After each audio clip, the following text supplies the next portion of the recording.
ফেনী কানন cinema hall. ছোটবেলায় নাম শুনছিলাম, এই রাস্তাতেই নাকি এইখানেই নাকি একটা সিনেমা হল ছিল, কানন সিনেমা হল নাম। কিন্তু এটা অনেক বছর থেকেই আর চালু নেই, বন্ধ হয়ে গেছে। ফেনীতে নাকি 4টি ছিল সিনেমা হল, দুলাল, সুরতমহল, বিলাসী, কানন। সবগুলাই এখন বর্তমানে বন্ধ, কারণ এখন তো আর মানুষ সিনেমার টিকিট কেটে আর সিনেমা দেখে। এখন মোবাইল ফোনের যুগ, যে যা ইচ্ছা সেটাই গুগলে সার্চ করে, ইউটিউবে, ফেসবুকে ইচ্ছা মতো দেখতে পারে। সেই জন্য আর টাকা খরচ করে সিনেমা হলে আসা কি দরকার? এইটা আমার কথা না, এটা মানুষের মনের ভাব আর কি। সবাই তো এটাই ভাবে বা এটাই করে, এই জন্যই সিনেমা হলগুলো বন্ধ হয়ে গেছে। তাই এই সিনেমা হলের জায়গায় এখন শপিং মল তৈরি হচ্ছে।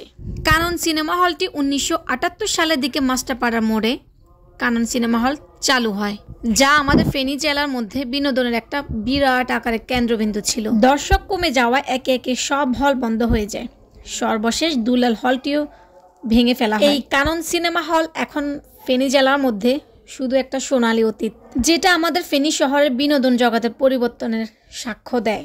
আমি শুনতেছিলাম যখন এই জায়গাটাতে আসলাম যে এইখানে নাকি একটা সিনেমা হল ছিল, তার নাম কানন সিনেমা হল। 1990 বা 95, 2000 সালের ভিতরে যাদের জন্ম আর কি, তারা অবশ্যই ফেনীর এই কানন সিনেমা হল বা আরও যে 3টি সিনেমা হল আছে সেটা চিনবে অবশ্যই। এক সময় নাকি এইসব হলে ছবি দেখার জন্য হাজারো দর্শক ভিড় করতেন আমাদের ফেনী জেলার প্রত্যন্ত অঞ্চল, এমনকি চট্টগ্রাম, মিরসরাই, নোয়াখালী, কোম্পানিগঞ্জ, সেনবাগ, কুমিল্লা, 14 গ্রাম ও নাঙ্গলকোট থেকেও অনেকে ফেনী সিনেমা হলে সিনেমা দেখতে আসে। সুরতমহল হলো ফেনীর প্রথম সিনেমা হল।